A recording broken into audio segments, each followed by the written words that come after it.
They couldn't follow the items prodding. Not now. He broke from his stance and crashed into his father.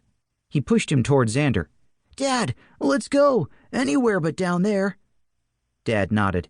He hooked a hand around the cast on David's broken left arm and pulled David away from the creatures.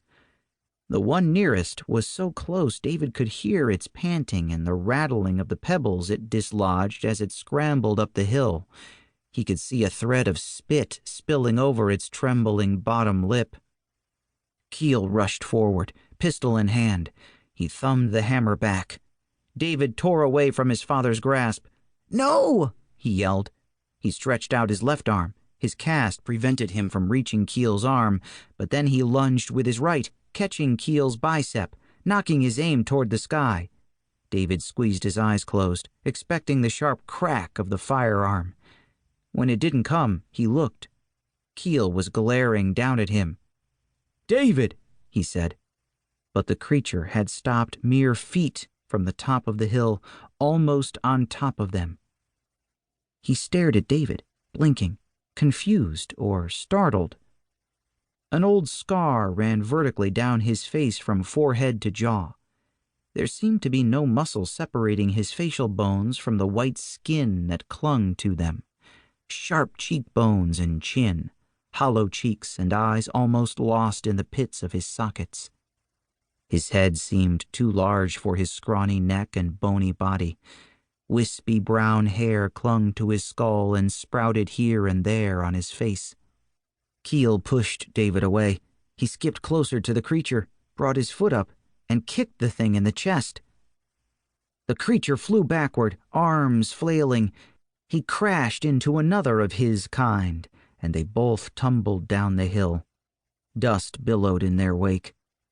Other creatures moved out of their way. One leaped over them, caught his foot, and went down. He was back up in a flash, scowling. He lowered himself and scampered toward them on all fours. Dozens more around him scurried up the hill. Keel pointed the pistol at the clouds and squeezed the trigger. Instinctively, David ducked. The sound was loud and sharp, thunder from a lightning bolt in his ears. The creatures must have thought so too. They all stopped. Several fell back, tumbled, turned, tried to get their feet under them as they moved down the hill toward the rubble below. Others backed away more slowly. One howled, and the others joined in. Their voices grew in volume, a chorus of angry, scared screams. To David, it was somehow worse, more piercing than the gunshot. He covered his ears. Keel fired at the clouds again. The howling voices spiked even louder. More creatures turned and ran. Some held their ground. One, then another, and another began climbing again. David felt a tug on his collar. Dad was pulling at him.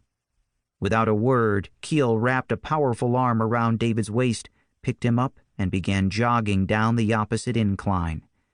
Dad fell in beside them. Xander saw them coming. He spun and booked toward the valley in long, pinwheeling strides.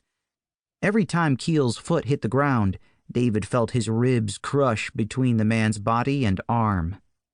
Air pumped out of his lungs like a bellows. More painful was the damage to his pride. He was 12, and Keel was carrying him like a baby. "Put me down," he said, each word pushed out on a gust of breath. "Keel!" Keel didn't slow, but he did turn David's feet toward the ground. When David's kicking matched Keel's pace, the big man let him go. David stumbled forward, stayed up, and darted ahead. The woods at the bottom of the hill were still a long way off. Ahead of him, Xander lurched forward, then his feet slid out from under him. He fell back, bounced off the ground, and was back up and running faster than David would have thought possible. David looked behind him. The first of the pursuing creatures appeared on the crest of the hill and started down toward them. Chapter 2. Wednesday.